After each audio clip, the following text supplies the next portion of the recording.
Right now, most people in North America are working paycheck to paycheck. They make money, they pay rent, they pay for gas, groceries eat up another chunk, and by the time the month ends, they're left with scraps or sometimes nothing at all. That stress of checking your bank account and seeing just enough to cover bills is exhausting. It's waking up in the middle of the night wondering how to cover an emergency. It's the sinking feeling when you swipe your card and hope it doesn't decline. It's that moment when your car makes a strange noise and your first thought isn't about fixing it, it's about how much it'll cost.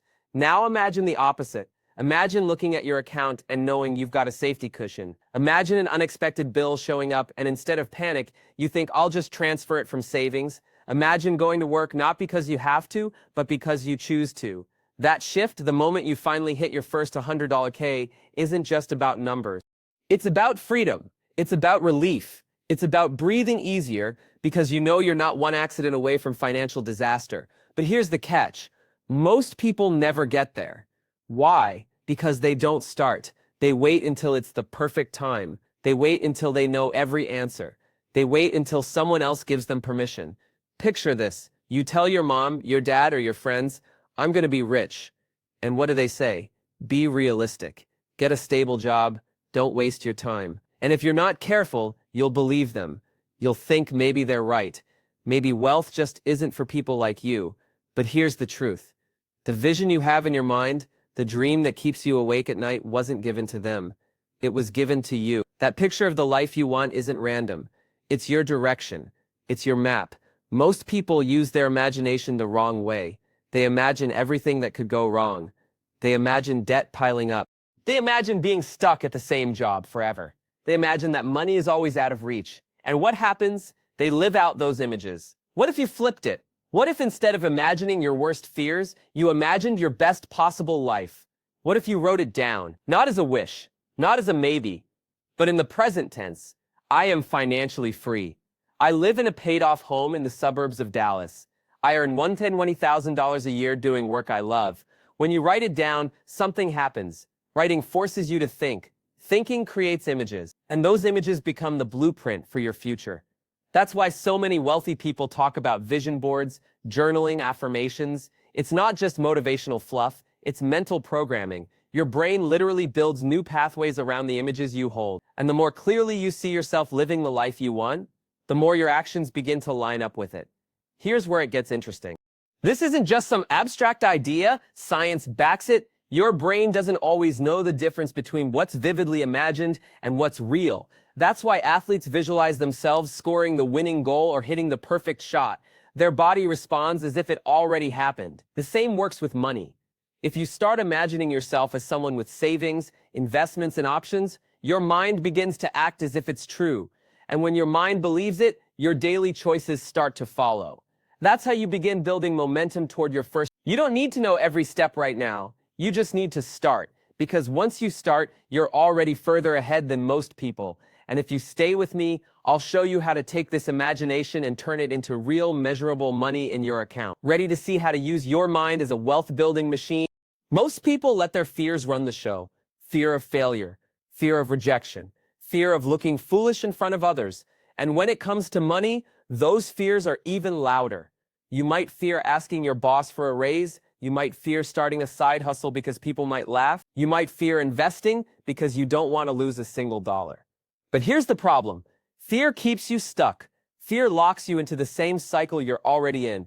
And as long as you let fear dictate your choices, your money will never grow. Think about the guy who was making just $250 a week driving a truck. He had no idea how to make money beyond that. But instead of staying stuck, he wrote down a goal. I will earn $5,000 for a speech within 9 months. The twist? He was terrified of public speaking. He'd never earned that kind of money in his life. He had no clue how it would happen. So what did he do? He leaned straight into the fear. He joined Toastmasters. He practiced speaking every week. He stumbled through speeches. He embarrassed himself. But each week he got a little better. And eventually he landed that first $5,000 speech. That's the secret. You can't create wealth while hiding from your fears. You have to go right through them. It's like a firefighter who trains in smoke-filled rooms. You can't expect to thrive in the heat if you never face the flames. Now let's bring this home. Imagine a teacher in New York who wants to earn more. She's scared to put herself out there online. What if people don't like her? What if nobody shows up? But she decides to start tutoring kids on Zoom for free. Her first few lessons are awkward, she fumbles her words, her internet lags, but she keeps going.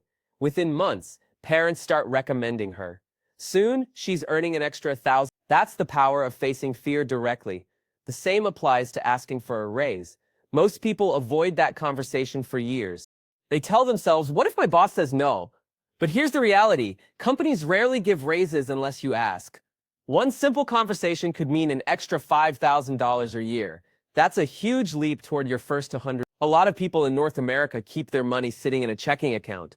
They're afraid of the stock market. They've heard stories about crashes in 2008 or 2020, so they never start. But think about this. If you invest $500 a month into a simple S&P 500 index fund, averaging 8% growth, you'll have over $75,000 in just 10 years. Add a little more or start sooner and you'll hit 6 figures. All it takes is getting past that fear of the unknown. Facing fear doesn't mean you suddenly feel confident. It means you act anyway. You might shake, you might stumble, you might get it wrong the first time, but every attempt makes you stronger. Every mistake teaches you something. Every step forward gets you closer to that. The real question is this: what fear is holding you back right now? Is it fear of starting, fear of failing, fear of people judging you? Because here's the thing, once you start facing those fears, opportunities begin to appear. The right people show up, the right doors start to open, and money begins to flow in ways you never expected. What if the thing you're most afraid of is the very thing standing between you and your first? Most people never build wealth because they're waiting for the perfect plan. They want every step laid out before they take the first one. They think they need to know exactly how to make $1 million, and because they don't know, they never start. Here's the truth: you don't need the perfect plan. You need to act. You need to move forward, even if you're unsure. Clarity comes through action, not before it. Imagine someone in Los Angeles who dreams of starting a coffee brand. They spend months researching beans, packaging, marketing. They keep tweaking the logo. They keep rewriting the business plan, but they never actually sell a single bag of coffee. That's what happens when you wait for perfect. You stay stuck in preparation mode forever. Now imagine someone else in Toronto with the same dream. Instead of waiting, they buy a small batch of beans and sell them to 10 friends. The bags aren't perfect. The logo is just a sticker from a local print shop. But they make their first sale, they learn what people like, they improve with every batch. That person is already miles ahead. That's the difference between dreaming and doing. The law of attraction gets you started by setting a vision, but the law of action is what makes it real. You need both. There's a simple principle that accelerates this process. Do it for free first. If you want to be a photographer, don't wait until you're paid. Offer to take pictures for your cousin's graduation. If you want to be a personal trainer, help a friend at the gym before you charge. If you want to be a writer, start posting free articles online. One young man in Chicago wanted to design logos for businesses. He didn't have a portfolio, so he walked into local coffee shops and restaurants and offered free designs. Some owners ignored him, some said no, but a few said yes. Those free designs turned into testimonials. Testimonials turned into referrals, and soon he was charging $500. What started as free work became his first real income stream. Why does this work? Because when you do something for free, you remove the pressure. You're not worried about whether it pays enough. You're just building skill, experience, and confidence. And when people see your work, opportunities start to find you. It's like learning to drive. You didn't start by merging onto a freeway at 70 miles per hour. You started in an empty parking lot.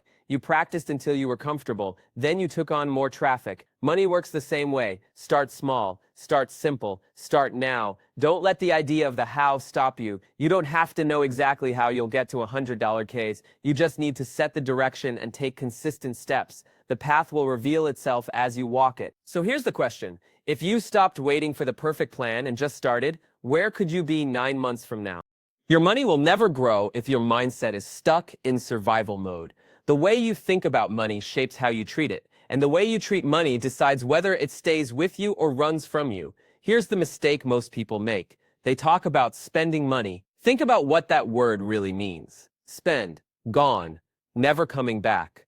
When you say you're spending money, you're telling your brain that money disappears the moment it leaves your hands. What if you replaced one word? Instead of spend, say circulate. To circulate means it comes back around. It moves, but it returns with more.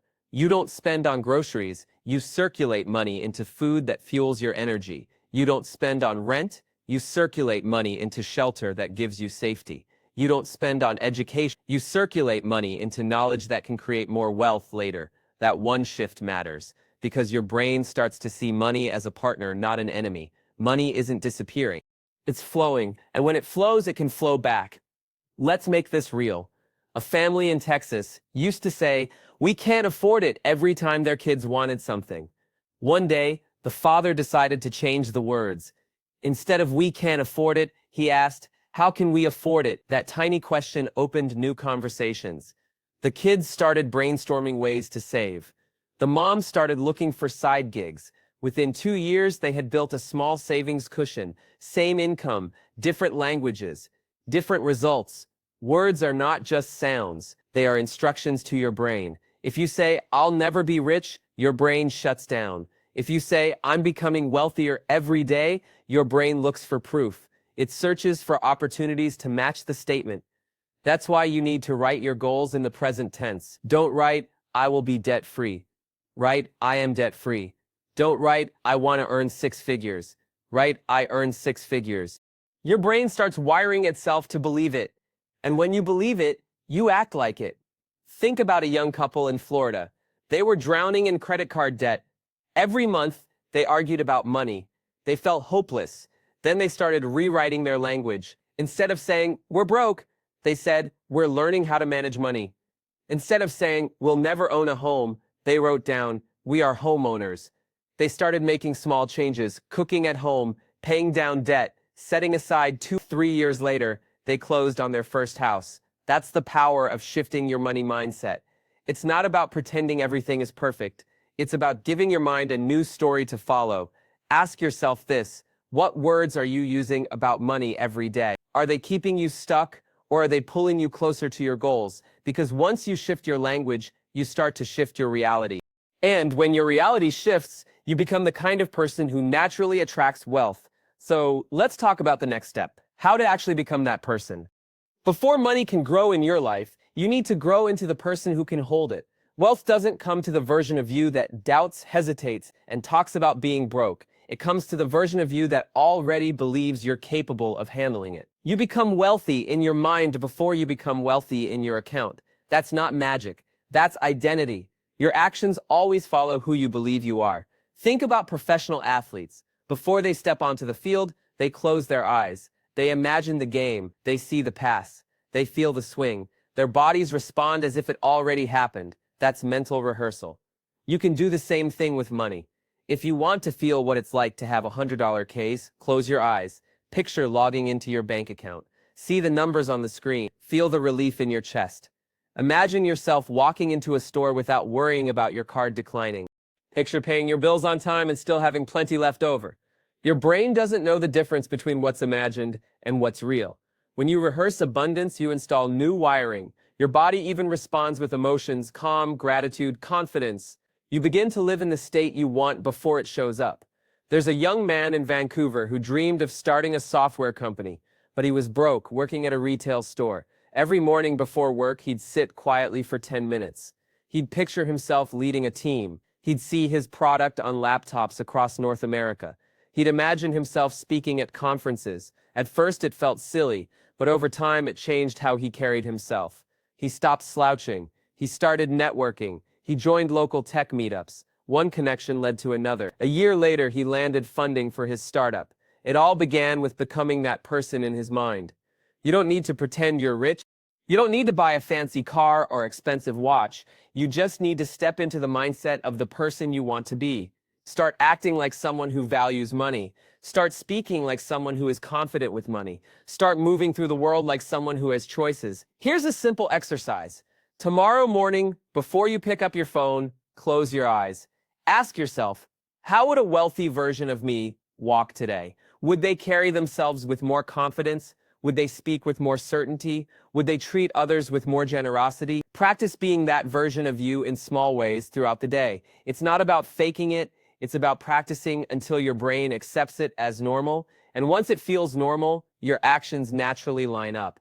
You'll make better decisions. You'll see opportunities you used to miss. You'll start attracting the right people.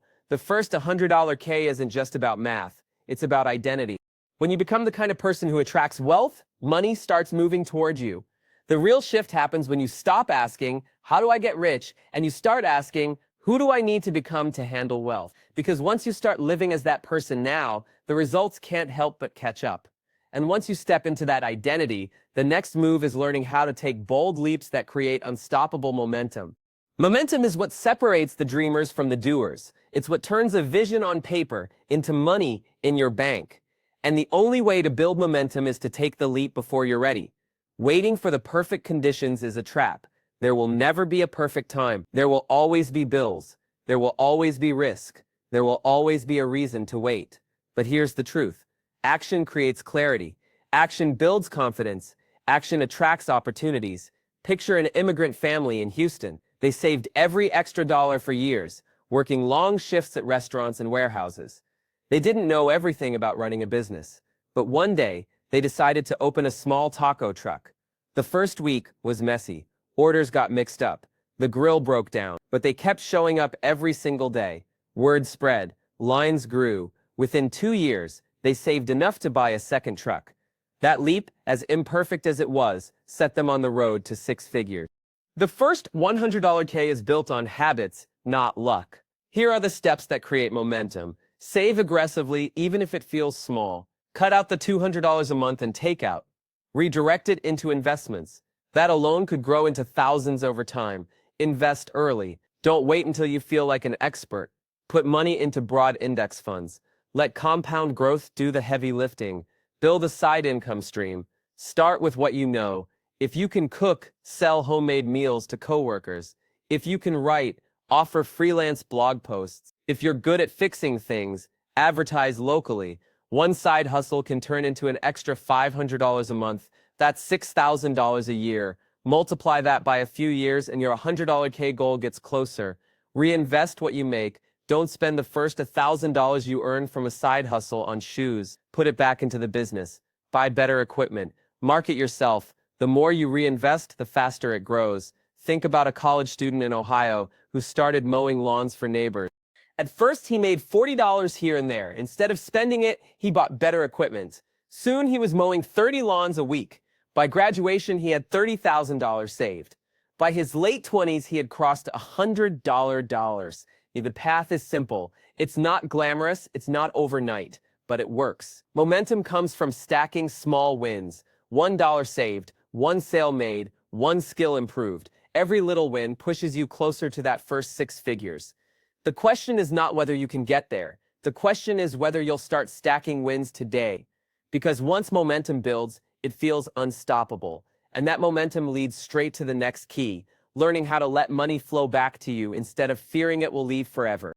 Money moves like water. If you hold on too tight, it slips through your fingers. If you let it flow, it finds its way back to you. Most people think of money as something they spend. Spend on rent, spend on bills, spend on groceries. But when you say spend, you're telling yourself the money is gone forever.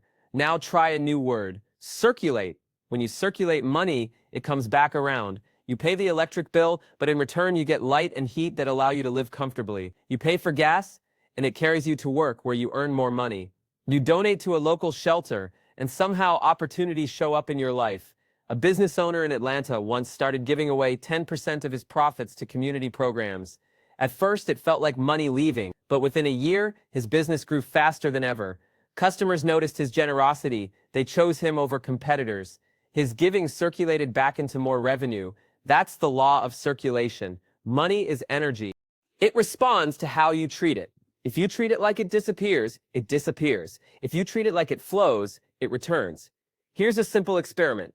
Next time you buy lunch, instead of saying I spent $10, say I circulated $10. Then imagine that money traveling through the restaurant, paying the chef, paying the farmer, paying the delivery driver, and imagine it finding its way back to you in new income, new clients, new opportunities.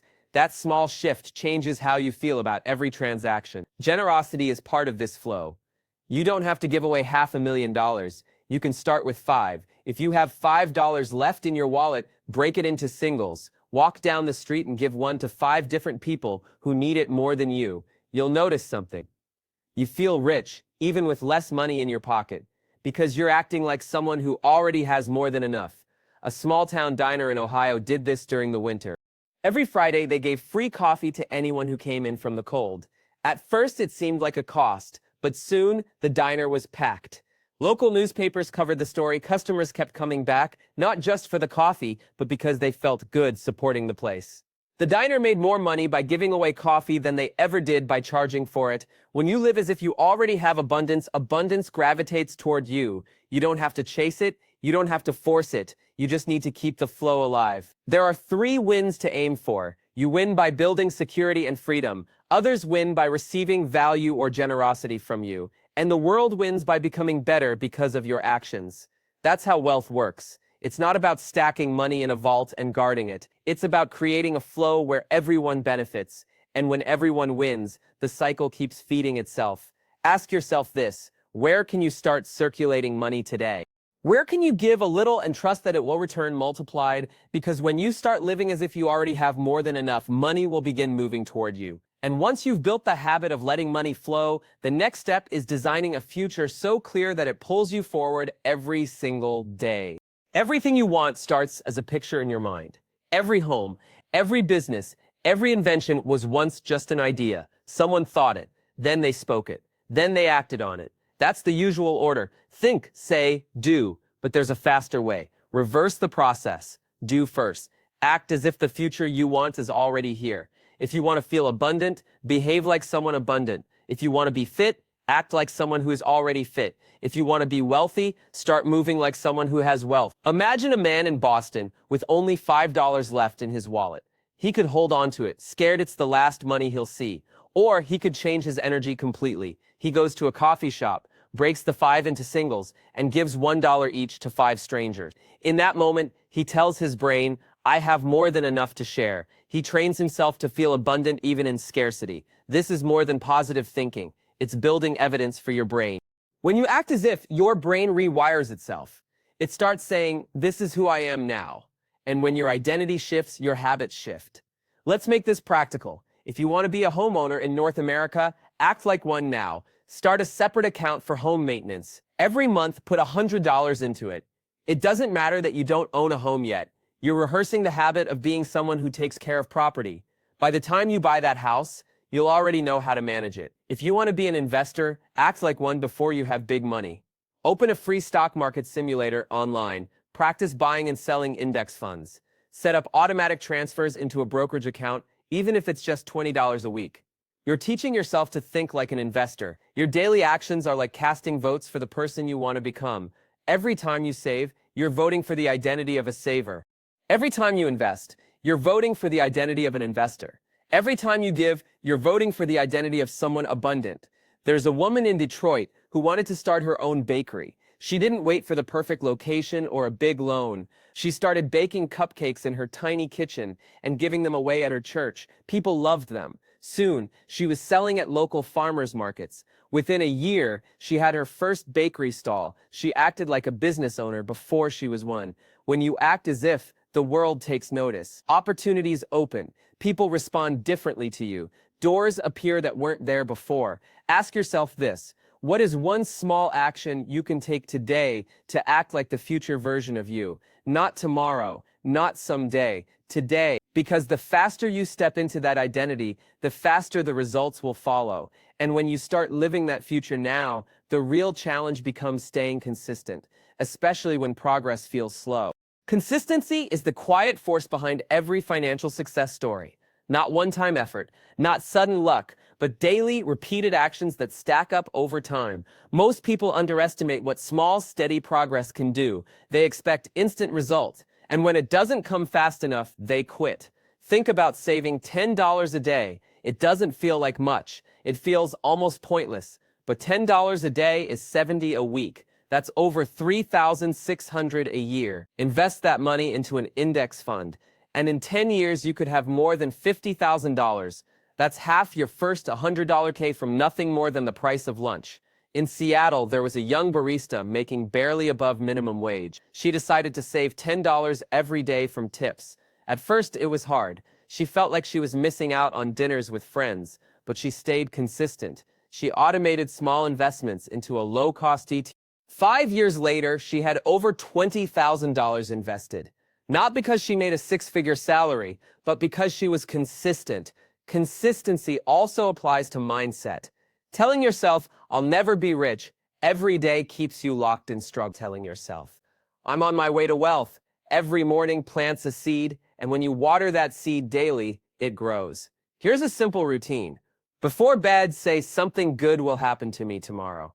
When you wake up, say something good is happening for me today. It sounds small, it sounds almost silly, but it trains your brain to expect good things. And when you expect good things, you start noticing them. The parking spot opens up, a new client reaches out, a friend tells you about a job opportunity. It's not magic, it's focus. Your brain filters millions of pieces of information every second. What you focus on decides what you see.